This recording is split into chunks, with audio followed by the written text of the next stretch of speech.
श्री गुरु ग्रंथ साहिब जी की बाणी भी तो सूरबीर बनाने वास्ते है, ये कोई शक नहीं। पर जंगां दा वेरवा जिहड़ा ना खुलासे सहित वो श्री दसम ग्रंथ दे विच सतगुरु जी ने कीता, चंडी दी वार दे अंदर कीता। आपां कुछ होर समझदे हां। संत बाबा जरनैल सिंह जी महापुरख फिरोजपुर दे नेड़े कथा करन लई गए। महापुरुषां नूं जिहड़े प्रबंधक सी वो कहण लगे कि महाराज ठंडी दी कथा करियो, गर्म कथा ना करियो, क्योंकि महापुरखां नूं उस समय हालातां दी मजबूरी खातर सब कुछ बोलना पैंदा सी, दसना पैंदा सी। ते महापुरख कहण लगे भाई तुसीं दस दिओ किहड़ी कथा करिए। कहंदे जी गुरु ग्रंथ साहिब जी दे शब्द दी किसे दी कथा कर दिओ। महापुरख कहंदे फिर तुसीं आप ही चोण कर लो। कहंदे जी गुरु नानक साहिब दी बाणी दी कथा करो। महापुरख कहंदे सतगुरु गुरु नानक साहिब कहंदे जाओ तां प्रेम खेलण का जाओ, सिर धर तली गली मेरी आओ, इत मार्ग पैर तरीजै, सिर दीजै कान न कीजै। कहंदे महाराज ये ते गर्म है जी। फिर कहंदे तुसीं दस दिओ। कहंदे जी कबीर साहिब दी बाणी जिहड़ी है ना भगत बाणी दे विचों तुसीं अर्थ कर दिओ किसे शब्द दे। ते महापुरख कहंदे कबीर साहिब दी सुन लो। कबीर साहिब कहंदे गगन दमामा बाजियो, परयो निशाना घाओ, खेत जो मांडियो सूरमा, अब जूझन को दाओ। कबीर साहिब कहंदे सूरा सो पहचानिए, जो लरै दीन के हेत, पुरजा पुरजा कट मरै, कबू न छाड़ै खेत। केड़ी शांति लभदे हो। श्री गुरु ग्रंथ साहिब दे अंदर किसे कायर दी बाणी दर्ज नहीं है, सूरबीर योद्धियां दी बाणी दर्ज है।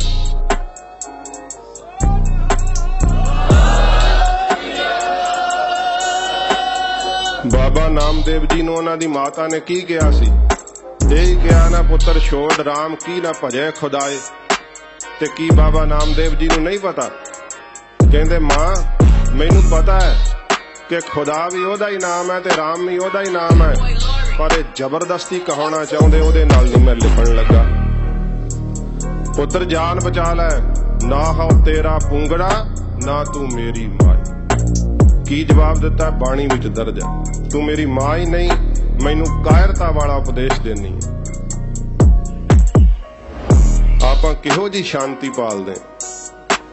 जेड़ी शांति शब्द विचों उपजदी है ना, ਜਿਹੜੀ शांति शास्त्रां दे विचों उपजदी है, वो सदा लई कायम रहिंदी है। ते आपां शास्त्र समझे होए आ जी ये भड़काऊ ने, ये जी दिखावा है। अजकल दे प्रचारक भी कहण लग पे कि किरपान हाथ विच फड़ करके क्यों आउंदे अंदर बकरा वड्ढना। ते दसवें पातशाह जी महाराज कहंदे आ बिना शास्त्र के संग देवो ना ददार है, यह मोर आग्या सुनो हे प्यारे। सतगुरु जी कहंदे बिना शास्त्रां ते केसां तो मैं दर्शन नहीं दूंगा। हुण गरीब नवाज दा हुक्म मन्ने कि किसे नुक्ताचीनी करन वाले दी गल मन्ने। जे तां सच्चे पातशाह जी दी आग्या दा पालन करोगे। गुरु गोबिंद सिंह साहिब जी महाराज जिस समय ज्योति जोत समाउण लगे ना, इतिहास विच अंकत बचन ने। सच्चे पातशाह महाराज जदों कमैत घोड़े ते सवार सीगे, गरीब नवाज सतगुरु ने कनात कराई हुई सी। जदों महाराज ने चिखा ते चढ़ना ते सतगुरु जी ने घोड़े दीयां वागां मोड़ के पिछे नूं जदों खालसे वल तकिया, सब बैराग कर रहे सी। जिद्दां पिता नूं पुत्र वल वेख के फिर प्यार आ जांदा है ना, ते गुरदेव ने खालसे नूं संबोधन हो करके ख्याल किया, खालसा जी शब्द करके असी सदा ही तुहाडे कोल हां। दो बचन साडे याद रखने, गुरबाणी ते वाहिगुरु मंत्र नूं कदे नहीं विसारना, ते शास्त्र विद्या दा अभ्यास ना त्यागिओ।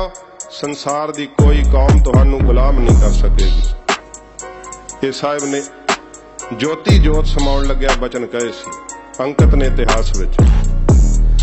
जे आपां वेखीए कि साडे कोल ओ गुरु जी दी धरोहर है नहीं है। शास्त्र जदों अपने वड्डियां दे पूर्वजां दे वेखोगे ना, श्री अकाल तख्त साहिब ते जाओ, एक पूरा पीड़ा साहब जदों बाकी रह जाता, कहते हुण बाबा जी साहब बाबा दीप सिंह साहब दे शस्त्र आऊगे। इन्ने वड्डे शस्त्रां दा कमर कसा नाभे वाले राजिਆਂ ने हुण एक तेगा जिहड़ा ना तख्त श्री केसगढ़ साहब भेंट कीता, हुण दर्शन करवाए जांदे आ। मीरी पीरी दे मालक गुरु हरगोबिंद साहब दा ਉਹ तेगा है जिस दे नाल महाराज ने काले खां नूं वड्ढिਆ ਸੀ। ਜਦੋਂ ਗੁਰਦੇਵ ਨੇ ਕਾਲੇ ਖਾਂ ਦੇ ਸਿਰ ਵਿੱਚ ਉਹ ਤੇਗਾ ਮਾਰਿਆ ਸੀ ਨਾ, ਘੋੜੇ ਦੀ ਕਾਠੀ ਤੱਕ ਵੱਢ ਦਿੱਤਾ ਸੀ ਕਾਲੇ ਖਾਂ। ਤੇ ਮਹਾਪੁਰਸ਼ਾਂ ਨੇ ਇਸ ਬਚਨ ਦਾ ਹਵਾਲਾ ਦਿੰਦਿਆਂ ਹੋਇਆਂ ਇਹ ਸ਼ਬਦ ਕਹੇ ਆ, ਮੀਰੀ ਪੀਰੀ ਦੇ ਮਾਲਕ ਗੁਰੂ ਹਰਗੋਬਿੰਦ ਸਾਹਿਬ ਦੇ ਅੰਦਰ ਦਇਆ ਵੀ ਇੰਨੀ ਹੈ ਕਿ ਗੁਰਦੇਵ ਨੂੰ ਫੁੱਲ ਦੇ ਟੁੱਟਣ ਕਰਕੇ ਦਰਦ ਮਹਿਸੂਸ ਹੁੰਦਾ ਹੈ। ਸਤਿਗੁਰੂ ਦੇ ਅੰਦਰ ਵੀਰ ਰਸ ਵੀ ਇੰਨਾ ਹੈ ਕਿ ਜੇ ਤੇਗ ਦਾ ਵਾਰ ਛੱਡਦੇ ਆ, ਲੋਹੇ ਦੀਆਂ ਸੰਜੋਗ ਬਖਤਰਾਂ ਨੂੰ ਕੱਟਦਾ ਹੋਇਆ ਘੋੜੇ ਦੀ ਕਾਠੀ ਤੱਕ ਨੂੰ ਵੱਢ ਕੇ ਪਾਰ ਹੋ ਜਾਂਦਾ। ਇਹ ਸੱਚੇ ਪਾਤਸ਼ਾਹ ਜੀ ਮਹਾਰਾਜ ਦੇ ਦਿੱਤੇ ਹੋਏ ਸਾਨੂੰ ਉਪਦੇਸ਼, ਇਹ ਬਖਸ਼ਿਸ਼ਾਂ ਸੱਚਖੰਡ ਸ੍ਰੀ ਹਰਿਮੰਦਰ ਸਾਹਿਬ ਭਗਤੀ ਦਾ ਪ੍ਰਤੀਕ ਹੈ। ਸ੍ਰੀ ਅਕਾਲ ਤਖਤ ਸਾਹਿਬ ਸ਼ਕਤੀ ਦਾ ਪ੍ਰਤੀਕ ਹੈ। ਗੁਰੂ ਗੋਬਿੰਦ ਸਿੰਘ ਸਾਹਿਬ ਨੇ ਸਾਨੂੰ ਬਖਸ਼ਿਸ਼ ਕੀਤੀ ਹੈ ਦੇਗ ਅਤੇ ਤੇਗ। ਦੇਗ ਤੇਗ ਦੇ ਧਨੀ ਆਪ ਗਰੀਬ ਨਵਾਜ ਧੰਨ ਗੁਰੂ ਗੋਬਿੰਦ ਸਿੰਘ ਸਾਹਿਬ ਜੀ ਮਹਾਰਾਜ ਸੱਚੇ ਪਾਤਸ਼ਾਹ ਇਸ ਬਚਿੱਤਰ ਨਾਟਕ ਦੇ ਅੰਦਰ ਜਿੱਥੇ ਪੰਗਾਣੀ ਦੇ ਯੁੱਧ ਦਾ ਬੜੇ ਵਿਸਥਾਰ ਸਹਿਤ ਵਰਣਨ ਕਰਦੇ ਆ, ਆਪਣੇ ਪੌਂਟੇ ਸਾਹਿਬ ਜਾਣ ਦਾ ਜ਼ਿਕਰ ਕਰਦੇ ਆ। 17 ਸਾਲ ਦੀ ਉਮਰ ਵਿੱਚ ਸੱਚੇ ਪਾਤਸ਼ਾਹ ਨੇ ਬਾਣੀਆਂ ਉਚਾਰਨ ਕੀਤੀਆਂ, ਉਹਨਾਂ ਦਾ ਜ਼ਿਕਰ ਆਉਂਦਾ ਹੈ। 12 ਦਿਨਾਂ ਦੇ ਅੰਦਰ ਕਿਲਾ ਸਿਰਜਿਆ ਸੱਚੇ ਪਾਤਸ਼ਾਹ ਨੇ ਪੌਂਟਾ ਸਾਹਿਬ ਦੀ ਧਰਤੀ ਤੇ, ਜ਼ਿਕਰ ਆਉਂਦਾ ਹੈ। ਸੱਚੇ ਪਾਤਸ਼ਾਹ ਨੇ ਕਿਹਾ ਦੇਸ਼ ਚਾਲ ਹਮ ਤੇ ਪੁਨ ਭਈ, ਸ਼ਹਿਰ ਪਾਵਟੇ ਕੀ ਸੁਧ ਲਈ। ਤੇ ਸੱਚੇ ਪਾਤਸ਼ਾਹ ਜੀ ਮਹਾਰਾਜ ਨੇ ਇਹ ਵੀ ਲਿਖਿਆ ਕਿ ਉਸ ਜੰਗਲ ਦੇ ਵਿੱਚ ਚੁਣ ਚੁਣ ਕੇ ਸ਼ੇਰ ਮਾਰੇ। ਜੈਤ ਰਥ ਵਰਗਿਆਂ ਦੀ ਕਿਹੜੀ ਸ਼ੇਰ ਦੇ ਰੂਪ ਵਿੱਚ ਫਿਰਦਿਆਂ ਦਾ ਉਦਾਰ ਕੀਤਾ। ਸਤਿਗੁਰੂ ਜੀ ਦੀ ਵੀਰਤਾ ਦਾ ਮੁਜੱਸਮਾ ਥੋੜੀ ਜੀ ਝਲਕ ਆਪ ਜੀ ਦੇ ਸਾਹਮਣੇ ਰੱਖਦਾ, ਥੋੜੀ ਜੀ ਝਲਕ ਦਰਸ਼ਨ ਕਰਨ ਦਾ ਯਤਨ ਕਰਨਾ। ਫਤਿਹ ਸ਼ਾਹ ਰਾਜਾ ਸਤਿਗੁਰੂ ਜੀ ਦੇ ਕੋਲ ਆਇਆ, ਮੈਂ ਵਿਸਥਾਰ ਨਹੀਂ ਕਰਾਂਗਾ। ਮੇਦਨੀ ਸ਼ਾਹ ਕੋਲ ਬੈਠਾ ਸੀ, ਮੇਦਨੀ ਪ੍ਰਕਾਸ਼ ਵਾਹਿਗੁਰੂ ਨਾਹਣ ਦਾ ਰਾਜਾ। ਆ ਕਰਕੇ ਖਬਰ ਦਿੱਤੀ ਸੱਚੇ ਪਾਤਸ਼ਾਹ ਇੱਕ ਸ਼ੇਰ ਬੜਾ ਤੰਗ ਕਰਦਾ, ਮਾਲ ਡੰਗਰ ਖਾ ਜਾਂਦਾ। ਤੇ ਫਤਿਹ ਸ਼ਾਹ ਨੇ ਕਿਹਾ ਮਹਾਰਾਜ ਇਹ ਸ਼ੇਰ ਦੀ ਬਾਬਤ ਸਾਰੇ ਜਾਣਦੇ ਆ ਪਰ ਇਹਨੂੰ ਮਾਰ ਨਹੀਂ ਕੋਈ ਸਕਿਆ। ਗੁਰਦੇਵ ਕਹਿੰਦੇ ਚੰਗਾ ਕੱਲ ਨੂੰ ਦਿਨ ਚੜੇਗਾ ਚੱਲਾਂਗੇ, ਦੱਸਿਓ। ਵਿਸਥਾਰ ਨਹੀਂ ਕਰਾਂਗਾ, ਮੈਂ ਕੇਵਲ ਦਰਸ਼ਨ ਕਰਾਉਣੇ ਤੁਹਾਨੂੰ ਉਸ ਥਾਂ ਦੇ ਜੋ ਕਵੀ ਰਾਜ ਨੇ ਕਿਸ ਤਰ੍ਹਾਂ ਬਿਆਨ ਕੀਤਾ। ਜਿਸ ਸਮੇਂ ਮਹਾਰਾਜ ਉੱਥੇ ਪਹੁੰਚ ਗਏ ਨਾ, ਜਿਸ ਝੜੀ ਦੇ ਵਿੱਚ ਸ਼ੇਰ ਬੈਠਾ ਹੋਇਆ, ਤੇ ਕਵੀ ਰਾਜ ਲਿਖਦੇ ਆ ਕਿ ਘੋੜਿਆਂ ਦੀ ਹਿਣਕਣ ਦੀ ਆਵਾਜ਼ ਨਾਲ ਸ਼ੇਰ ਦਹਾੜਿਆ। ਸ਼ੇਰ ਦੀ ਦਹਾੜਨ ਦੇ ਨਾਲ ਪੱਤੇ ਝੜ ਗਏ, ਫਲ ਡਿੱਗ ਗਏ ਤੇ ਪੰਛੀ ਉੱਡ ਗਏ ਰੁੱਖਾਂ ਤੋਂ। ਸੱਚੇ ਪਾਤਸ਼ਾਹ ਜੀ ਨੇ ਕਿਹਾ ਮੇਦਨੀ ਪ੍ਰਕਾਸ਼ ਰਾਜਾ, ਫਤਿਹ ਸ਼ਾਹ ਰਾਜਾ, ਤੁਹਾਡੇ ਕੋਲ ਕੋਈ ਐਸਾ ਜਵਾਨ ਹੈ ਜਿਹੜਾ ਇਕੱਲਾ ਸ਼ੇਰ ਦਾ ਮੁਕਾਬਲਾ ਕਰੇ? ਕਹਿਣ ਲੱਗੇ ਨਹੀਂ ਮਹਾਰਾਜ, ਇਹੋ ਜੀ ਭੁੱਲ ਨਾ ਕਰਿਓ, ਦੂਰੋਂ ਗੋਲੀਆਂ ਤੇ ਤੀਰਾਂ ਦਾ ਮੀਂਹ ਵਰਾ ਕੇ ਮਸਾਂ ਹੀ ਸ਼ੇਰ ਨੂੰ ਕਾਬੂ ਕੀਤਾ ਜਾ ਸਕੇਗਾ। ਸੱਚੇ ਪਾਤਸ਼ਾਹ ਜੀ ਨੇ ਆਦੇਸ਼ ਦਿੱਤਾ ਕਿ ਕਿਸੇ ਨੇ ਗੋਲੀ ਨਹੀਂ ਚਲਾਉਣੀ, ਕਿਸੇ ਨੇ ਤੀਰ ਨਹੀਂ ਚਲਾਉਣਾ। ਮਹਾਵਤ ਨੂੰ ਹਾਥੀ ਬਿਠਾਉਣ ਦਾ ਉਪਦੇਸ਼ ਜਿਹੜਾ ਸੀ ਮਹਾਰਾਜ ਨੇ ਹੁਕਮ ਭਾਵ ਦੇ ਦਿੱਤਾ। ਜਦੋਂ ਹਾਥੀ ਬੈਠ ਗਿਆ ਤੇ ਘੋੜਿਆਂ ਤੇ ਪਿੱਛੇ ਖਲੋਤੇ ਸਿੱਖ, ਕਿਉਂਕਿ ਉਦੋਂ ਅਜੇ ਅੰਮ੍ਰਿਤ ਸੰਚਾਰ ਨਹੀਂ ਸੀ ਹੋਇਆ, ਜਦੋਂ ਪੰਗਾਣੀ ਦਾ ਯੁੱਧ ਹੁੰਦਾ, ਪਿੱਛੇ ਸਿੱਖਾਂ ਨੂੰ ਅਨੁਮਾਨ ਲੱਗ ਗਿਆ ਕਿ ਗੁਰਦੇਵ ਆਪ ਉਤਰ ਕੇ ਚੱਲੇ ਆ। 17 ਸਾਲ ਦੀ ਉਮਰ ਹੈ ਤੇ ਮਾਮਾ ਕਿਰਪਾਲ ਚੰਦ ਜੀ ਨੂੰ ਨਾ ਅੱਗੇ ਹੋ ਕੇ ਸ਼ੰਗੋ ਸ਼ਾਹ ਜੀ ਨੇ ਕਿਹਾ, ਮਹਾਰਾਜ ਦੇ ਵੱਡੇ ਭੂਆ ਜੀ ਦੇ ਪੁੱਤਰ, ਕਹਿਣ ਲੱਗੇ ਮਾਮਾ ਜੀ ਤੁਸੀਂ ਗੁਰੂ ਸਾਹਿਬ ਨੂੰ ਬੇਨਤੀ ਕਰੋ, ਜਾਨਵਰ ਅਕਸਰ ਜਾਨਵਰ ਹੈ, ਉਹਦੇ ਸਾਹਮਣੇ ਨਾ ਜਾਣ। ਆਪਾਂ ਪਿੱਛੇ ਹਾਂ ਖੜੇ, ਅਸੀਂ ਸਭ ਅੱਗੇ ਵੱਧਦੇ ਹਾਂ। ਆਪਾਂ ਅੱਗੇ ਹੋ ਕਰਕੇ ਸ਼ੇਰ ਦਾ ਸ਼ਿਕਾਰ ਕਰਦੇ ਹਾਂ। ਸੱਚੇ ਪਾਤਸ਼ਾਹ ਜੀ ਮਹਾਰਾਜ ਨੇ ਜਿਸ ਸਮੇਂ ਆਪ ਉਤਰੇ ਆ, ਮੈਨੂੰ ਸਮਾਪਤੀ ਦਾ ਹੁਕਮ ਹੋਇਆ, ਮੈਂ ਸਮਾਪਤੀ ਕਰ ਦੇਣੀ। जिस समय महाराज ने अजे गात्रियों श्री साहब नहीं खिंची, सतगुरु पातशाह महाराज ने अजे ढाला भी मोढे तो नहीं लाया, ते जदों महाराज शेर दे सामने जाण वास्ते कदम पुट रहे हैं, मामा कृपाल चंद जी संगो शाह जी की बेनती करन तो काली नाल अगे आए कि गुरु साहब नूं बेनती करिए कि आप शेर दे सामने ना जाओ, क्योंकि पशु तो अक्सर पशु है, जानवर है।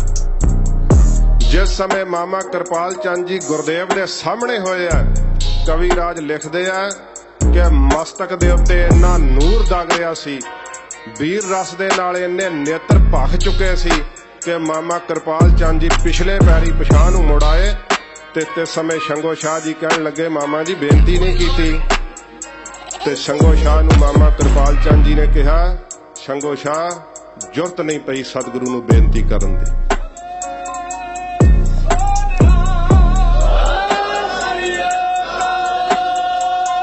मेरा हिया नहीं पिया। सच्चे पातशाह जी महाराज ऐसे सूरमताई दे मुजस्मे गरीब नवाज। मैं पंक्तियां 3-4 ने गुरदेव की शहादत दियां, उन्हां दे अखरी अर्थ करदे आ जे आग्या दिओ ते।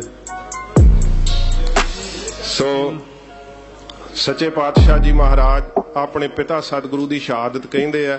अगे चौपाई शुरू हुंदी है, अब मैं अपनी कथा बखानो तप सादत जह विद मोहयानो, हेमकुंट पर्वत है जहां सप्त श्रृंग शोभत है तहां, सप्त श्रृंग तिह नाम कहावा, पांडराज जह जो कमावा, तिह हम अदक तपस्या साधी, महाकाल काल का आराधी, यह विद करत तपस्या भयो, दवाते एक रूप हवा गयो, तात मात मुर अलख अराधा, बहुविध योग साधना साधा, तिन जो करी अलख की सेवा, ताते भय प्रसन्न गुरदेवा।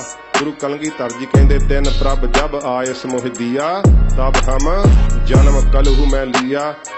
किसे अवतार ने अपनी कथा आप अपनी कलम नाल नहीं लिखी, धन गुरु गोबिंद सिंह साहब सच्चे पातशाह अपनी कथा नूं आप लिखिया। गरीब नवाज अपने पिता जी की शहादत कहते हैं, केवल इन्हां 2-4 पंक्तियां दे मैं अर्थ करके समाप्ति कर देनी है।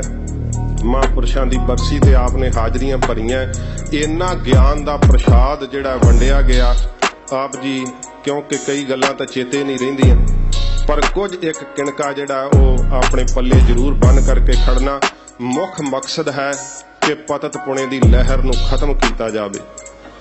जिन्ने भी तुसीं इत्थे सुणन वाले हो, तुसीं 10-10 नूं 20-20 नूं अगे तैयार कर सकदे हो, पर जे कोई शाम नूं काम तो आके कहो मेरा तो हुण रिलैक्स होने का समय, नहा के टीवी के सामने बह के चैनलों नूं बदलते जाओगे, दिमाग थक जाएगा, कुछ प्राप्त नहीं होना।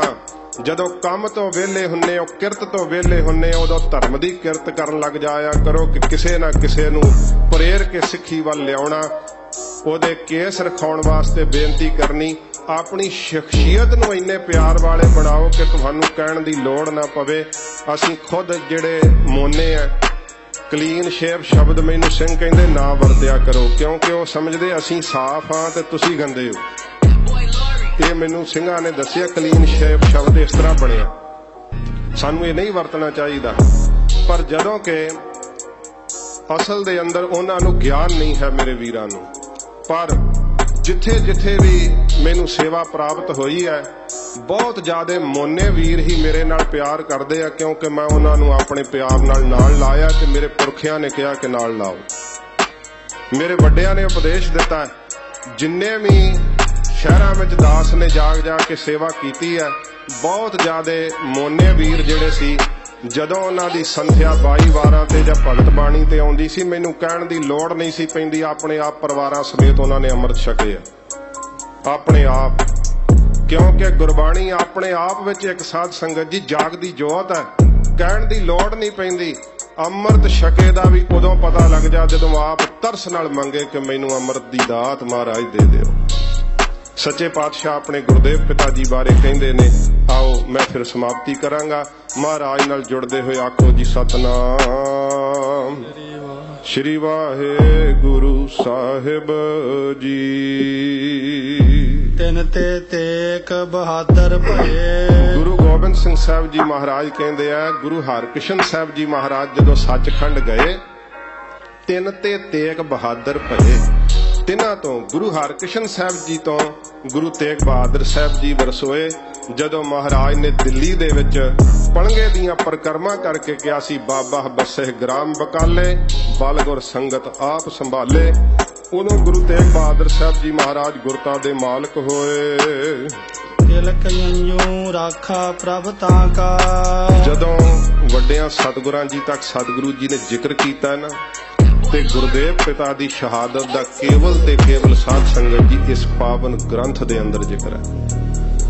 ਹੋਰ ਜਿੰਨੇ ਵੀ ਗ੍ਰੰਥ ਅੱਜ ਕੱਲ, ਕਿਉਂਕਿ ਕੌਮ ਦੀ ਹਾਲਤ ਵੀ ਇਸ ਤਰ੍ਹਾਂ ਦੀ ਹੈ, ਉਹਨਾਂ ਵਿੱਚ ਗੁਰਦੇਵ ਦੀ ਸ਼ਹਾਦਤ ਨੂੰ ਬਹੁਤ ਟੇਢੇ ਢੰਗ ਨਾਲ ਬਿਆਨ ਕੀਤਾ ਗਿਆ। ਔਰੰਗਜ਼ੇਬ ਦਾ, ਸ਼ਾਹਜਹਾਂ ਦਾ, ਜਹਾਂਗੀਰ ਦਾ ਹਿਸਟਰੀ ਵਿੱਚ ਜ਼ਿਕਰ ਕੀਤਾ ਜਾਂਦਾ ਹੈ, ਪਰ ਉਸ ਹਿਸਟਰੀ ਦੇ ਵਿੱਚ ਕਿਤੇ ਵੀ ਗੁਰੂ ਗੋਬਿੰਦ ਸਿੰਘ ਸਾਹਿਬ ਦਾ ਨਾਮ ਨਹੀਂ ਹਿੰਦੁਸਤਾਨ ਦੀਆਂ ਕਿਤਾਬਾਂ ਦੇ ਅੰਦਰ। ਜੇ ਹੈ ਤੇ ਕੇਵਲ ਇੰਨਾ ਲਿਖਿਆ ਹੋਇਆ ਉਸ ਹਿਸਟਰੀ ਵਿੱਚ ਵਿਦਿਆਰਥੀਆਂ ਨੂੰ ਪੜ੍ਹਾਇਆ ਜਾਂਦਾ ਹੈ ਕਿ ਗੁਰੂ ਗੋਬਿੰਦ ਸਿੰਘ ਸਾਹਿਬ ਇੱਕ ਲੜਾਕੂ ਸੀ। ਗੁਰੂ ਤੇਗ ਬਹਾਦਰ ਸਾਹਿਬ ਦੀ ਸ਼ਹਾਦਤ ਦਾ ਕਿਤੇ ਜ਼ਿਕਰ ਨਹੀਂ ਆਉਂਦਾ। ਜਿਸ ਸਤਿਗੁਰੂ ਜੀ ਨੇ ਆਪਣੇ ਪਰਿਵਾਰ ਦਾ ਲਹੂ ਪਾ ਕੇ ਇਸ ਦੀਆਂ ਜੜ੍ਹਾਂ ਪੁੱਟੀਆਂ, ਉਸ ਸਾਮਰਾਜ ਦੇ ਅੰਦਰ ਸਤਿਗੁਰੂ ਜੀ ਦੇ ਕਿਸੇ ਵੀ ਪਰਿਵਾਰ ਦਾ ਜ਼ਿਕਰ ਹੀ ਨਹੀਂ ਕੀਤਾ ਜਾਂਦਾ। ਤੇ ਕਿਉਂ ਵਿਰੋਧ ਹੁੰਦਾ ਸ਼੍ਰੀ ਦਸਮ ਗ੍ਰੰਥ ਦੀ ਬਾਣੀ ਦਾ? ਕਿਉਂਕਿ ਦਸਮ ਗ੍ਰੰਥ ਦੀ ਬਾਣੀ ਦੱਸ ਰਹੀ ਹੈ, ਤਿਲਕ ਜੰਜੂ ਰਾਖਾ ਪ੍ਰਭ ਤਾਂ ਕਾ, ਕਿ ਗੁਰੂ ਤੇਗ ਬਹਾਦਰ ਸਾਹਿਬ ਦੀ ਕੋਈ ਘਰੋਗੀ ਲੜਾਈ ਸੀ ਔਰੰਗਜ਼ੇਬ ਨਾਲ। ਇਹ ਸ਼ਬਦ ਕਹਿ ਰਹੇ ਹੈ, ਤਿਲਕ ਅਤੇ ਜੰਜੂ ਦੀ ਖਾਤਰ ਧੰਨ ਗੁਰੂ ਤੇਗ ਬਹਾਦਰ ਸੱਚੇ ਪਾਤਸ਼ਾਹ ਨੇ ਸ਼ਹਾਦਤ ਦਿੱਤੀ ਹੈ। ਸੱਚੇ ਪਾਤਸ਼ਾਹ ਮਹਾਰਾਜ ਨੇ ਤਿਲਕ ਤੇ ਜੰਜੂ ਦੀ ਰੱਖਿਆ ਕੀਤੀ ਹੈ। ਜਿਨੋ ਵੱਡੋ ਕਲੂ ਮੈਂ ਸਾਕਾ। ਕਲਯੁਗ ਦੇ ਅੰਦਰ ਗੁਰਦੇਵ ਨੇ ਵੱਡਾ ਸਾਕਾ, ਜਿਹੜਾ ਸ਼ਹੀਦੀ ਸਾਕਾ ਵਰਤਾਇਆ। ਜੇ ਸਤਿਗੁਰੂ ਆਪਣੇ ਸਵਾਸਾਂ ਦੀ ਡੋਰੀ ਨਾ ਉੱਥੇ ਤੋੜਦੇ ਤੇ ਸਾਰੇ ਸੰਸਾਰ ਤੇ ਅੱਜ ਹਿੰਦੁਸਤਾਨ ਦਾ ਨਾਮੋ ਨਿਸ਼ਾਨ ਨਹੀਂ ਸੀ ਰਹਿਣਾ, ਹਿੰਦੂਆਂ ਦਾ ਨਾਮੋ ਨਿਸ਼ਾਨ ਨਹੀਂ ਸੀ ਰਹਿਣਾ। ਇਹ ਸੱਚੇ ਪਾਤਸ਼ਾਹ ਜੀ ਮਹਾਰਾਜ ਦੇ ਸਵਾਸਾਂ ਦੀ ਡੋਰੀ ਹੈ, ਜੋ ਹਿੰਦੂ ਵੀਰ ਆਪਣੇ ਗਾਤਰੇ ਜੰਜੂ ਪਹਿਨਦੇ ਹਨ, ਆਪਣੇ ਮੱਥੇ ਤੇ ਕੇਸਰ ਦਾ ਤਿਲਕ ਲਾਉਂਦੇ ਆ। ਇਹ ਸਾਧ ਸੰਗਤ ਜੀ ਗੁਰਦੇਵ ਦਾ ਡੁੱਲਿਆ ਹੋਇਆ ਖੂਨ ਹੈ। ਗੁਰੂ ਤੇਗ ਬਹਾਦਰ ਸਾਹਿਬ ਨੇ ਆਪਣਾ ਬਜ਼ੁਰਗ ਖੂਨ ਡੋਲ ਕਰਕੇ ਇਸ ਧਰਮ ਦੀ ਰੱਖਿਆ ਕੀਤੀ। ਮੈਂ ਲੰਡਨ ਦੇ ਵਿੱਚ ਮਿਊਜ਼ੀਅਮ ਦੇ ਮੈਨੂੰ ਵਿਖਾ ਰਹੇ ਸੀ ਸਿੰਘ, ਉਥੇ ਕੁਝ ਵੀਰ ਮਿਲੇ, ਉਹ ਮਹਾਰਾਜੇ ਦੇ ਤਖਤ ਬਾਰੇ ਪੁੱਛ ਰਹੇ ਸੀ ਕਿ ਕਿੱਧਰ ਹੈ ਮਹਾਰਾਜੇ ਦਾ ਤਖਤ, ਤੇ ਅਸੀਂ ਉਹਨਾਂ ਨੂੰ ਇਸ਼ਾਰਾ ਕਰ ਦਿੱਤਾ ਤੇ ਮੈਨੂੰ ਹਿੰਦੀ ਵਿੱਚ ਕਹਿੰਦੇ, ਹਮ ਜਾਣਤੇ हैं आप कौन है, आप गुरु तेग बहादुर साहब की उम्मत है। अगर गुरु तेग बहादुर साहब अपनी शहादत न देते, आज हिंदुस्तान अफगानिस्तान जैसा होता। एहसास है सच्चे पातशाह जी महाराज ने अपनी शहादत तिलक ते जंजू दी खातर दिती है। साधन हेत इति जिन करी। सच्चे पातशाह जी महाराज ने साधु महात्मा दी ਰੱਖਿਆ ਕਰਨ ਵਾਸਤੇ, ਧਰਮ ਦੀ ਰੱਖਿਆ ਕਰਨ ਵਾਸਤੇ ਹੱਦ ਮੁਕਾ ਦਿੱਤੀ। ਸੀਸ ਦਿਆ ਪਰ ਸੀ ਨਾ ਉਚਰੀ। ਮਹਾਰਾਜ ਨੇ ਆਪਣੇ ਸੀਸ ਦਾ ਬਲੀਦਾਨ ਦੇ ਦਿੱਤਾ, ਪਰ ਮੁਖ ਤੋਂ ਸੀ ਨਹੀਂ ਉਚਾਰੀ। ਗੁਰਦੇਵ ਨੇ ਸੱਚੇ ਪਾਤਸ਼ਾਹ ਜੀ ਦੀ ਸ਼ਹਾਦਤ ਸ੍ਰੀਮਾਨ ਸੰਤ ਬਾਬਾ ਕਰਤਾਰ ਸਿੰਘ ਜੀ ਖਾਲਸਾ ਪਿੰਡਰਾਂ ਵਾਲੇ ਮਹਾਂਪੁਰਖ ਸੁਣਾਇਆ ਕਰਦੇ ਸੀ। ਮੈਂ ਛੋਟੇ ਹੁੰਦਿਆਂ ਟੇਪ ਰਿਕਾਰਡਾਂ ਦੇ ਵਿੱਚ ਉਹ ਸ਼ਹਾਦਤ ਦਾ ਸਾਰਾ ਸਾਕਾ ਸੁਣਿਆ, ਤੇ ਇੱਕ ਪਾਸੇ ਟੇਪ ਲਾ ਦਿਓ, ਇੱਕ ਪਾਸੇ ਮੈਂ ਸ਼ੁਰੂ ਹੋ ਜਾ, ਇੱਕ ਵੀ ਅੱਖਰ ਦਾ ਫਰਕ ਨਹੀਂ ਪੈਂਦਾ।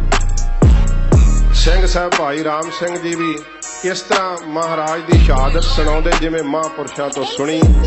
ਬਹੁਤ ਜਲਾਲ ਵਿੱਚ ਸੰਤ ਬਾਬਾ ਕਰਤਾਰ ਸਿੰਘ ਜੀ ਮਹਾਂਪੁਰਖ ਗੁਰੂ ਤੇਗ ਬਹਾਦਰ ਸੱਚੇ ਪਾਤਸ਼ਾਹ ਜੀ ਮਹਾਰਾਜ ਦੀ ਸ਼ਹਾਦਤ ਉਹਨਾਂ ਨੇ ਸਿੱਖ ਕੌਮ ਦੇ ਅੰਦਰ ਬਿਆਨ ਕੀਤੀ ਹੈ, ਦੱਸੀ ਹੈ। ਧੰਨ ਗੁਰੂ ਤੇਗ ਬਹਾਦਰ ਸੱਚੇ ਪਾਤਸ਼ਾਹ ਜੀ ਮਹਾਰਾਜ ਜਿਨ੍ਹਾਂ ਨੇ ਧਰਮ ਦੀ ਰੱਖਿਆ ਵਾਸਤੇ ਆਪਣਾ ਬਲੀਦਾਨ ਦਿੱਤਾ। ਧਰਮ ਹੇਤ ਸਾਕਾ ਜਿਨ ਕੀਆ। ਧਰਮ ਦੀ ਰੱਖਿਆ ਵਾਸਤੇ ਸਤਿਗੁਰੂ ਜੀ ਨੇ ਸ਼ਹੀਦੀ ਸਾਕਾ ਵਰਤਾਇਆ। ਸੀਸ ਦਿਆ ਪਰ ਸਿਰ ਨਾ ਦਿਆ। ਮਹਾਰਾਜ ਨੇ ਆਪਣਾ ਸੀਸ ਦੇ ਦਿੱਤਾ, ਪਰ ਸੱਚੇ ਪਾਤਸ਼ਾਹ ਨੇ ਧਰਮ ਨਹੀਂ ਛੱਡਿਆ। ਕਈ ਵੀਰ ਨਾ ਇਸ ਤਰ੍ਹਾਂ ਲਿਖਣ ਲੱਗ ਗਏ ਆ ਕਿ ਗੁਰੂ ਤੇਗ ਬਹਾਦਰ ਸਾਹਿਬ ਨੇ ਸ਼ਹਾਦਤ तो दे दी, पर आपने हिंदू धर्म नहीं छोड़ा। ਵੇਖੋ ਗੱਲ ਕਿੱਧਰ ਨੂੰ ਜਾਂਦੀ। ਸੱਚੇ ਪਾਤਸ਼ਾਹ ਜੀ ਮਹਾਰਾਜ ਜਿਨ੍ਹਾਂ ਦਾ ਅਕੀਦਾ ਨਹੀਂ ਹੈ ਕਿ ਮੂਰਤੀ ਦੀ ਪੂਜਾ ਕੀਤੀ ਜਾਵੇ ਜਾਂ ਜੰਜੂ ਪਹਿਨਿਆ ਜਾਵੇ ਜਾਂ ਮੱਥੇ ਤੇ ਤਿਲਕ ਲਾਉਣਾ, ਇਹ ਸਿੱਖ ਧਰਮ ਦਾ ਅਕੀਦਾ ਨਹੀਂ ਹੈ। ਔਰੰਗਜ਼ੇਬ ਨੇ ਵੀ ਕਿਹਾ ਸੀ ਕਿ ਸੱਚੇ ਪਾਤਸ਼ਾਹ ਮੈਂ ਆਪ ਨੂੰ ਮਾਰਨਾ ਨਹੀਂ ਚਾਹੁੰਦਾ, ਤੁਸੀਂ ਇਸ ਨੂੰ ਸਹੀ ਤਸਲੀਮ ਆਪ ਨਹੀਂ ਕਰਦੇ ਤੇ ਫਿਰ ਇਹਦੀ ਰੱਖਿਆ ਕਰਨ ਵਾਸਤੇ ਕਿਉਂ ਤੁਲੇ ਹੋਏ? ਤੇ ਗੁਰੂ ਤੇਗ ਬਹਾਦਰ ਸਾਹਿਬ ਨੇ ਕਿਹਾ ਸੀ ਔਰੰਗਜ਼ੇਬ ਦੇਵ ਨੇਤ ਦੇ ਨਾਲ ਜੇ ਹਿੰਦੁਸਤਾਨ ਦੀ ਰਾਜਸੀ ਸੱਤਾ ਹਿੰਦੂਆਂ ਦੇ ਹੱਥ ਵਿੱਚ ਹੁੰਦੀ, ਹਿੰਦੂ ਮੁਸਲਮਾਨ ਧਰਮ ਨੂੰ ਜ਼ਬਰਦਸਤੀ ਨਸ਼ਟ ਕਰ ਰਹੇ ਹੁੰਦੇ ਤੇ ਅਸੀਂ ਮੁਸਲਮਾਨ ਦੀ ਧਰਮ ਦੀ ਰੱਖਿਆ ਵਾਸਤੇ ਅੱਗੇ ਆਉਣਾ ਸੀ। ਅਸੀਂ ਕਿਸੇ ਧਰਮ ਦੇ ਵਿਰੋਧ ਵਿੱਚ ਨਹੀਂ ਆ, ਅਸੀਂ ਜ਼ੁਲਮ ਦੇ ਵਿਰੋਧ ਵਿੱਚ ਆ। ਸੱਚੇ ਪਾਤਸ਼ਾਹ ਨੇ ਆਪਣਾ ਸੀਸ ਦੇ ਕੇ ਜ਼ੁਲਮ ਨੂੰ ਠੱਲ ਪਾਈ ਤੇ ਯਾਦ ਰੱਖਣੀ ਇਹ ਗੱਲ, ਗੁਰਦੇਵ ਦੀ ਸ਼ਹਾਦਤ ਤੋਂ ਬਾਅਦ ਇੱਕ ਵੀ ਜੰਝੂ ਨਹੀਂ ਲਾਇਆ ਗਿਆ ਤੇ ਔਰੰਗਜ਼ੇਬ ਜ਼ਾਲਮ ਬਾਦਸ਼ਾਹ ਇੱਕ ਵੀ ਰਾਤ ਦਿੱਲੀ ਨਹੀਂ ਰਹਿ ਸਕਿਆ। ਸੱਚੇ ਪਾਤਸ਼ਾਹ ਨੇ ਜਦੋਂ ਸ਼ਹਾਦਤ ਦਿੱਤੀ ਆ, ਨਾਟਕ ਚੇਟਕ ਕੀਏ ਕੋ ਕਾਜਾ। ਸੱਚੇ ਪਾਤਸ਼ਾਹ ਨੂੰ ਅਖੀਰ ਤੇ ਕਿਹਾ ਸੀ, ਇਹ ਦੋ ਪੰਕਤੀਆਂ ਰਹਿੰਦੀਆਂ ਸਮਾਪਤੀ ਹੈ। ਗੁਰੂ ਤੇਗ ਬਹਾਦਰ ਸਾਹਿਬ ਨੂੰ ਕਿਹਾ ਸੀ ਔਰੰਗਜ਼ੇਬ ਨੇ, ਜੋ ਕਿਹਾ ਉਹ ਗੁਰਦੇਵ ਨੇ ਅੰਕਿਤ ਕਰ ਦਿੱਤਾ ਗੁਰੂ ਗੋਬਿੰਦ ਸਿੰਘ ਸਾਹਿਬ ਨੇ। ਔਰੰਗਜ਼ੇਬ ਨੇ ਕਿਹਾ ਮੈਂ ਆਪ ਨੂੰ ਮਾਰਨਾ ਨਹੀਂ ਚਾਹੁੰਦਾ, ਗੁਰਦੇਵ ਮੈਂ ਤੁਹਾਨੂੰ ਸ਼ਹੀਦ ਨਹੀਂ ਕਰਨਾ ਚਾਹੁੰਦਾ, ਕੋਈ ਕਰਾਮਾਤ ਵਿਖਾ ਦਿਓ ਤੁਹਾਡੀ ਜਾਨ ਬਖਸ਼ ਦਿੱਤੀ ਜਾਵੇਗੀ। ਹਾਲਾਤ ਵੇਖਣੇ ਚਾਹੀਦੇ ਆ। ਇਹਨਾਂ ਚੀਜ਼ਾਂ ਦਾ ਹਵਾਲਾ ਦੇ ਕਰਕੇ ਨਾ ਕਈ ਵਾਰੀ ਇਹ ਕਹਿੰਦੇ ਕਿ ਗੁਰੂ ਘਰ ਦੇ ਵਿੱਚ ਕੋਈ ਕਰਾਮਾਤ ਹੈ ਹੀ ਨਹੀਂ। ਕਰਾਮਾਤ ਤੇ ਗੁਰਦੇਵ ਦੇ ਕੂਕਰਾਂ ਵਿੱਚ ਹੈ। ਸੱਚੇ ਪਾਤਸ਼ਾਹ ਮਹਾਰਾਜ ਦਾ ਕੱਲਾ ਸਿੱਖ ਹੀ ਕਹਿੰਦਾ ਮੈਂ ਤਾੜੀ ਮਾਰ ਕੇ ਲਾਹੌਰ ਤੇ ਦਿੱਲੀ ਨਸ਼ਟ ਕਰ ਦਿਆਂਗਾ। ਸੱਚੇ ਪਾਤਸ਼ਾਹ ਜੀ ਮਹਾਰਾਜ ਨੇ ਉੱਥੇ ਕੀ ਸ਼ਬਦ ਕਹੇ ਆ? ਮਹਾਰਾਜ ਕਹਿੰਦੇ ਔਰੰਗਜ਼ੇਬ ਆਪਣੀ ਜਾਨ ਬਚਾਉਣ ਵਾਸਤੇ ਅਸੀਂ ਕਰਾਮਾਤ ਨਹੀਂ ਦਿਖਾਵਾਂਗੇ, ਕਿਉਂਕਿ ਕਰਾਮਾਤ ਜਿਹੜੀ ਆ ਉਹਨਾਂ ਨਾਟਕ ਚੇਟਕ ਹੈ। ਇਹ ਖੋਟਾ ਕਰਮ ਜਿਹੜਾ ਅਸੀਂ ਨਹੀਂ ਕਰਾਂਗੇ। ਪ੍ਰਭ ਲੋਕਨ ਕਹਿ ਆਵਤ ਲਾਜਾ, ਕਿਉਂਕਿ ਰੱਬ ਦੇ ਪਿਆਰਿਆਂ ਨੂੰ ਲੱਜਾ ਆਉਂਦੀ ਹੈ ਕਰਾਮਾਤ ਦਿਖਾਉਣ ਲੱਗਿਆਂ। ਕਿਉਂ ਆਉਂਦੀ ਹੈ? ਧਿਆਨ ਦਿਓ। ਜੇ ਕਿਸੇ ਕੋਲੋਂ ਤੁਸੀਂ ਚੀਜ਼ ਲਈ ਹੋਵੇ ਤੇ 5 ਦਿਨ ਬਾਅਦ ਉਹਨੂੰ ਕਹੋ ਆ ਤੈਨੂੰ ਦਿਖਾਵਾਂ ਇੱਕ ਬੜੀ ਅਨੋਖੀ ਚੀਜ਼ ਹੈ ਮੇਰੇ ਕੋਲ, ਉਹ ਅੱਗੋਂ ਹੱਸ ਕੇ ਕਹੇਗਾ ਮੂਰਖਾ ਮੇਰੇ ਕੋਲੋਂ ਲਈ ਮੈਨੂੰ ਵਿਖਾਈ ਜਾਣਾ। ਗੁਰੂ ਤੇਗ ਬਹਾਦਰ ਸਾਹਿਬ ਕਹਿੰਦੇ ਰੱਬ ਦੇ ਪਿਆਰੇ ਕਰਾਮਾਤ ਨਹੀਂ ਦਿਖਾਉਂਦੇ, ਕਿਉਂਕਿ ਰੱਬ ਕੋਲੋਂ ਹੀ ਲਈ ਆ ਤੇ ਹਰੇਕ ਥਾਂ ਤੇ ਰੱਬ ਨੂੰ ਹੀ ਵੇਖਦੇ। ਇਸ ਕਰਕੇ ਕਹਿੰਦੇ ਪ੍ਰਮਾਤਮਾ ਤੇਰੇ ਕੋਲੋਂ ਲਈ ਹੋਈ ਸ਼ਕਤੀ ਤੈਨੂੰ ਕੀ ਦਿਖਾਈਏ। ਹਰੇਕ ਦੇ ਅੰਦਰ ਉਹਦੀ ਜੋਤ ਵੇਖਦੇ ਆ। ਇਸ ਕਰਕੇ ਉਹ ਆਪਣੀ ਵਡਿਆਈ ਖਾਤਰ, ਆਪਣੀ ਪ੍ਰਭਤਾ ਖਾਤਰ ਕਦਾਚਿਤ ਵੀ ਉਹ ਸ਼ਕਤੀ ਨਹੀਂ ਪ੍ਰਗਟ ਕਰਦੇ, ਭਾਵੇਂ ਬਲੀਦਾਨ ਦੇ ਦਿੰਦੇ ਹਨ। ਦੋਹਰਾ ਠੀਕਰ ਫੋਰ ਦਲੀਸ ਸਿਰ, ਦਿੱਲੀ ਦੇ ਬਾਦਸ਼ਾਹ ਔਰੰਗਜ਼ੇਬ ਦੇ ਸਿਰ ਤੇ ਠੀਕਰਾ ਤੋੜ ਦਿੱਤਾ ਗੁਰੂ ਤੇਗ ਬਹਾਦਰ ਸਾਹਿਬ ਨੇ ਆਪਣੇ ਸਰੀਰ ਦਾ। ਪ੍ਰਭੁਰ ਕੀਆ ਪਿਆਨ, ਤੇ ਸੱਚਖੰਡ ਨੂੰ ਸੱਚੇ ਪਾਤਸ਼ਾਹ ਨੇ ਪਿਆਨਾ ਕੀਤਾ। ਏਕ ਬਹਾਦਰ ਸੀ ਕਿਰਿਆ, ਗੁਰੂ ਗੋਬਿੰਦ ਸਿੰਘ ਸਾਹਿਬ ਜੀ ਕਹਿੰਦੇ ਆ ਸਤਿਕਾਰਯੋਗ ਪਿਤਾ ਗੁਰੂ ਤੇਗ ਬਹਾਦਰ ਸਾਹਿਬ ਵਰਗਾ ਕਾਰਜ ਕਰੀ ਨਾ ਕਿਨਹੂ ਆਨ। ਕਿਸੇ ਨੇ ਵੀ ਇਸ ਸੰਸਾਰ ਤੇ ਆ ਕੇ ਨਹੀਂ ਕੀਤਾ, ਕਿਉਂਕਿ ਹਰ ਕੋਈ ਆਪਣੇ ਧਰਮ ਵਾਸਤੇ ਤਾਂ ਬਲੀਦਾਨ ਦਿੰਦਾ ਹੈ। ਗੁਰਦੇਵ ਨੇ ਤਿਲਕ ਤੇ ਜੰਝੂ ਦੀ ਖਾਤਰ ਆਪਣਾ ਬਲੀਦਾਨ ਦਿੱਤਾ ਏ। ਏਕ ਬਹਾਦਰ ਕੇ ਚਲਤਾ, ਧੰਨ ਗੁਰੂ ਤੇਗ ਬਹਾਦਰ ਸਾਹਿਬ ਜੀ ਦੇ ਸੱਚਖੰਡ ਜਾਣ ਨਾਲ ਸ਼ਹਾਦਤ ਹੋਣ ਕਰਕੇ ਭਇਓ ਜਗਤ ਕੋ ਸ਼ੋਕ, ਸਾਰੇ ਜਗਤ ਦੇ ਅੰਦਰ ਸ਼ੋਕ ਦੀ ਲਹਿਰ ਫੈਲ ਗਈ। ਇਤਿਹਾਸ ਦੱਸਦਾ ਜਦੋਂ ਗੁਰਦੇਵ ਦਾ ਸੀਸ ਲੱਥਿਆ ਸੀ ਉਦੋਂ ਬਹੁਤ ਲਾਲ ਰੰਗ ਦਾ ਆਕਾਸ਼ ਹੋ ਗਿਆ। ਇੰਨੀ ਜ਼ੋਰ ਦੀ ਹਨੇਰੀ ਚੱਲੀ ਕਿ ਹਰ ਇੱਕ ਦੀਆਂ ਅੱਖਾਂ ਪੂਰੀਆਂ ਗਈਆਂ। ਸਾਰੇ ਸੰਸਾਰ ਦੇ ਅੰਦਰ ਸ਼ੋਕ ਫੈਲ ਗਿਆ ਜਦੋਂ ਮਹਾਰਾਜ ਨੇ ਸ਼ਹਾਦਤ ਦਿੱਤੀ ਆ। ਹੈ ਸਭ ਜਗ ਭਇਓ। ਧੰਨ ਗੁਰੂ ਗੋਬਿੰਦ ਸਿੰਘ ਸਾਹਿਬ ਜੀ ਮਹਾਰਾਜ ਕਹਿੰਦੇ ਨੇ ਹਾਹਾਕਾਰ ਮਚ ਗਈ ਹੈ ਸਾਰੇ ਹਿੰਦੁਸਤਾਨ ਦੇ ਅੰਦਰ, ਕਿਉਂਕਿ ਗੁਰਦੇਵ ਦੀ ਸ਼ਹਾਦਤ ਹੋਣੀ ਕੋਈ ਛੋਟੀ ਬਾਤ ਨਹੀਂ ਸੀ। ਸਾਰੇ ਹਿੰਦੁਸਤਾਨ ਦੇ ਅੰਦਰ ਹਾਹਾਕਾਰ ਮਚ ਗਈ ਜਦੋਂ ਗੁਰੂ ਤੇਗ ਬਹਾਦਰ ਸੱਚੇ ਪਾਤਸ਼ਾਹ ਜੀ ਮਹਾਰਾਜ ਸ਼ਹੀਦ ਹੋਏ। ਜੈ ਜੈ ਜੈ ਸੁਰ ਲੋਕ, ਸੁਰ ਲੋਕ ਦੇਵਤਿਆਂ ਦੇ ਲੋਕ ਤੱਕ ਸਾਧ ਸੰਗਤ ਜੀ ਜੈ ਜੈਕਾਰ ਦੀ ਧੁਨ ਹੋਈ ਜਦੋਂ ਧੰਨ ਗੁਰੂ ਤੇਗ ਬਹਾਦਰ ਸੱਚੇ ਪਾਤਸ਼ਾਹ ਜੀ ਮਹਾਰਾਜ ਨੇ ਆਪਣੀ ਸ਼ਹਾਦਤ ਦਿੱਤੀ ਹੈ। ਗੁਰਦੁਆਰਾ ਸ਼ੀਸ਼ਗੰਜ ਸਾਹਿਬ ਦਿੱਲੀ ਦੇ ਅੰਦਰ ਧੰਨ ਗੁਰੂ ਤੇਗ ਬਹਾਦਰ ਸੱਚੇ ਪਾਤਸ਼ਾਹ ਜੀ ਮਹਾਰਾਜ ਦੀ ਸ਼ਹਾਦਤ ਦਾ ਸਥਾਨ। ਸੱਚੇ ਪਾਤਸ਼ਾਹ ਜੀ ਮਹਾਰਾਜ ਨੇ ਇਸ ਤੋਂ ਅੱਗੇ ਆਪਣੀ ਕਥਾ ਜਿਹੜੀ ਹੈ ਉਹ ਵਿਖਿਆਨ ਕੀਤੀ ਹੈ। ਬਚਿੱਤਰ ਨਾਟਕ ਦੀ ਅਮਰ ਰਚਨਾ ਗਰੀਬ ਨਵਾਜ ਸਤਿਗੁਰੂ ਜੀ ਨੇ ਇਸ ਦੇ ਅੰਦਰ ਬਹੁਤ ਭਾਰੀ ਬਖਸ਼ਿਸ਼ਾਂ ਕੀਤੀਆਂ। ਆਪਣੇ ਆਉਣ ਦਾ ਕਾਰਨ ਦੱਸਿਆ ਕਿ ਅਸੀਂ ਕਿਸ ਕਾਰਨ ਕਰਕੇ ਇਸ ਸੰਸਾਰ ਤੇ ਆਏ ਆ ਤੇ ਜਿਸ ਕਾਰਨ ਕਰਕੇ ਸਾਨੂੰ ਭੇਜਿਆ ਗਿਆ। ਵਾਹਿਗੁਰੂ ਦਾ ਹੁਕਮ ਅਸੀਂ ਕਿਸੇ ਕੋਲੋਂ ਲੁਕਾਵਾਂਗੇ ਨਹੀਂ, ਕਿਸੇ ਦਾ ਡਰ ਨਹੀਂ, ਭੈ ਨਹੀਂ ਮੰਨਾਂਗੇ, ਸਭ ਨੂੰ ਉਹ ਹੁਕਮ ਜਿਹੜਾ ਸੁਣਾਵਾਂਗੇ। ਇਹ ਸਤਿਗੁਰੂ ਜੀ ਨੇ ਇਸ ਗ੍ਰੰਥ ਦੇ ਅੰਦਰ ਬਖਸ਼ਿਸ਼ ਭਰੇ ਬਚਨ ਕਹੇ ਆ।